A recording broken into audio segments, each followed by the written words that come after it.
It has led many people to become, and I say this word, enslaved to society and people. After Islam liberated us a long time ago from being enslaved by people. A long time ago Islam did this. Yet today we find that slavery has changed its form. Still the same, but it's just changed its form. People are enslaving people through this idea that you must look good, you must be like this, you must look in this certain fashion, this certain appearance for you to be accepted. And so they have succeeded in many worlds. As a result, we find new diseases, psychological diseases developing which lead to death, such as anorexia, talked about all over the news, which leads to bulimia, and also some people are so worried about their figure that it's even led them to the opposite of anorexia, and that's obesity. When you become bulimic, you start craving food more. And then because you feel guilty, you vomit it out. Right? You force your body to vomit out, which leads to problems in your liver and so on. Or some of them, they keep eating and eating, and then it becomes a habit to eat more, and so they get obese. All a result of trying to satisfy people with their figure. Tragically, death has happened to many of them, and suicide has become the major consequence of such victims. This is everywhere. This is not from me. Look it up. Just Google it and you'll find all this information. It's caused many Muslims to spend endless hours in front of the mirror and in their wardrobes, spending huge amounts of money and wealth just so that they can look good and be complimented by people and friends. How sad that is, really, to come to that state that you need to go to that state where you're going to spend all your wealth, all your money and your tiresome hours which you could have spent to build up your hereafter and be in paradise forever with enormous beauty that no one can ever imagine, just so that people can say something good about you today. Just so that you can go out and come back home and say, well, I got compliments today at the shop.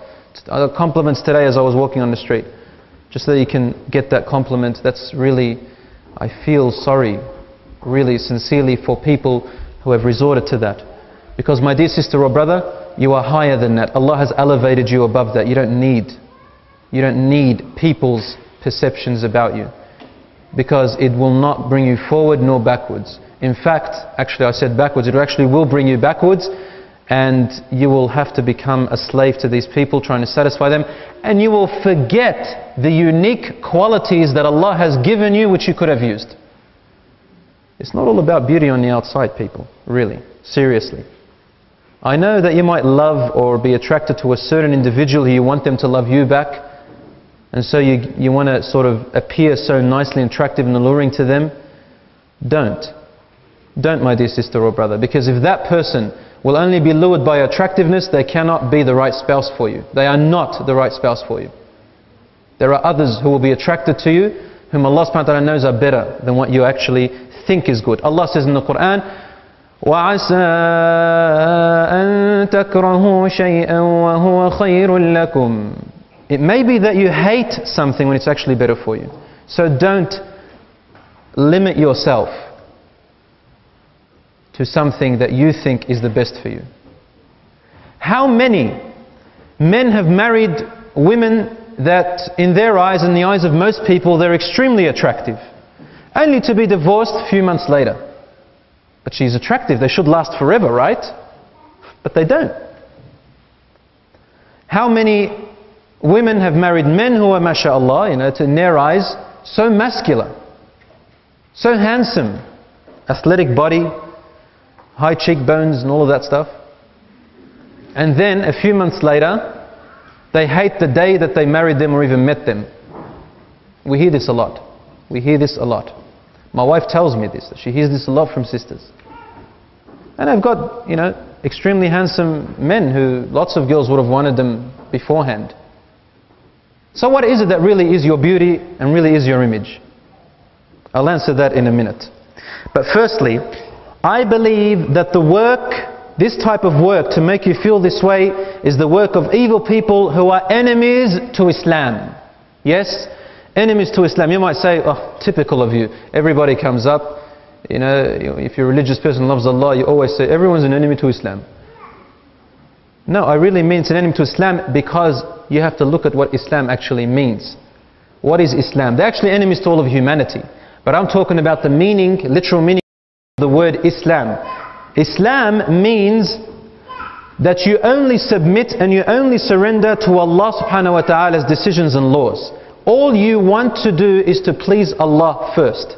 So they are causing you not to please Allah first, but to please people, to submit to people, to surrender to the world of men, sisters first, and men to surrender to the world of marketing and to also attract women and so on and to get into all this stuff.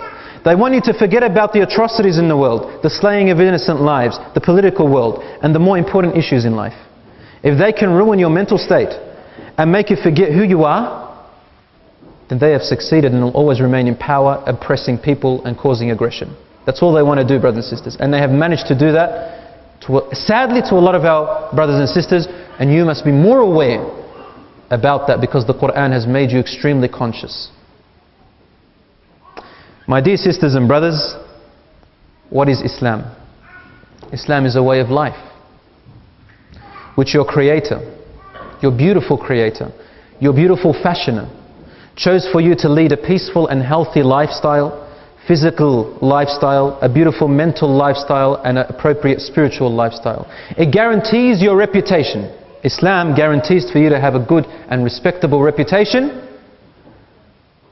and elevates your self-esteem if you follow it correctly and passionately. I'm going to give you some examples inshallah later on to illustrate this. Allah subhanahu wa ta'ala said that if you do so, you will have a prosperous life. أعوذ بالله من الشيطان الرجيم بسم الله الرحمن الرحيم يا أيها الذين آمنوا أطيعوا الله والرسول إذا دعاكم لما يحييكم. O you who believe, respond to Allah and His Messenger when He calls you to that which gives you a prosperous life. Islam gives you a prosperous and beautiful life. Iman is your beauty. Iman is your inner spiritual connection with Allah subhanahu wa ta'ala. Your faith and your reliance upon Allah. Your trust and belief in Allah and whatever He revealed and recommended. So if He tells you you're beautiful, that's all you need to know, that Allah has acknowledged that for you. If you have proper Iman, if you have strong Iman, no one is going to be able to destroy your self-esteem. No one's going to be able to destroy your morale. No one will be able to take control of you. Because you see, I didn't meet them, but at the Preston Masjid, these two girls from Ataif came along to interview us to see what Islam thinks about women wearing their hijab and why.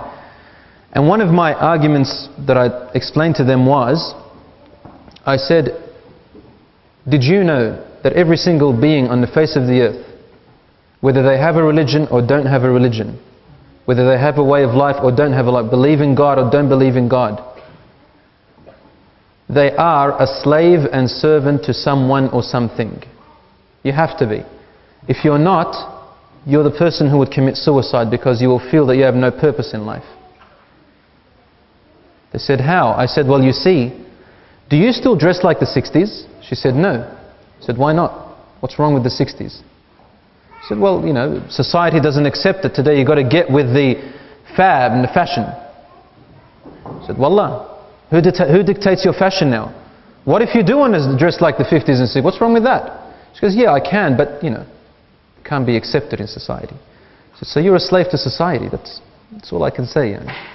They nodded their head and they said, well, that makes sense. I said, are you happy every morning you have to get up and you have to make sure that you're not wearing the same dress as yesterday or the same pants as yesterday. You can't have the same color lipstick as yesterday because everybody has already seen it and so on and so forth. She said, it's true. One of them said, I have about 50 pairs of shoes. You know, I don't know what you call your shoes, sisters, but they have special names. And said, you know, I didn't have to spend all my money for that, but only to impress people and to get a job and so on and so forth. Well, if you have your trust in Allah subhanahu wa ta'ala and you're a slave to Allah, all of this doesn't matter to you.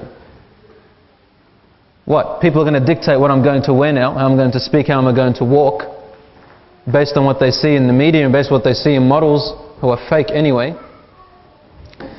Listen to what Allah says about a person who has Iman. He said, مَنْ عَمِلَ صَالِحًا مِّن ذَكَرٍ أَوْ أنثى وهو مؤمن فلنحيينه حياة طيبة. Whoever of you does good deeds among you, let them be male or female, while they have true Iman. While they have true Iman, true belief in God and reliance upon Him, then we shall grant them in exchange a prosperous and happy life. Wallahi, you will. You'll be happy. You'll not be unhappy.